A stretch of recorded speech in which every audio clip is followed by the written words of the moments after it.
তুমি মনে রেখো, এক একটা নামাজ ছাড়তেছ, একটা একটা সাপ তৈরি হচ্ছে। কবরের মধ্যে 99টা সাপ হওয়ার কথা হাদিসে আছে। আপনার বাসার বেডরুমে যদি 2টা সাপ ছেড়ে দিই রাত্রে অন্ধকারে, এত বড় বেডরুমে সারা রাত 2টা সাপ আপনার সাথে থাকবে, মারতেও পারবেন না, বেরও করতে পারবেন না। আপনি সারা রাত ঘুমাইতে পারবেন? এত বড় ঘরের ভিতরে ঘুমাইতে পারবেন?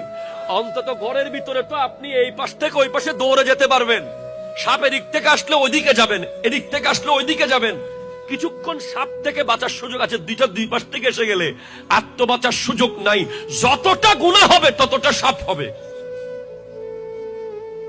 এটা মাথায় রাখবেন। যত ওয়াক্ত নামাজ ছাড়বেন ততটা সাপ কবরে তৈরি হবে, এটা মাথায় রাখবেন। সবগুলো সাইজ একই রকম নাও হতে পারে, সবগুলো মিলিয়ে একটাই হতে পারে, সবগুলো সাইজ মিলিয়ে।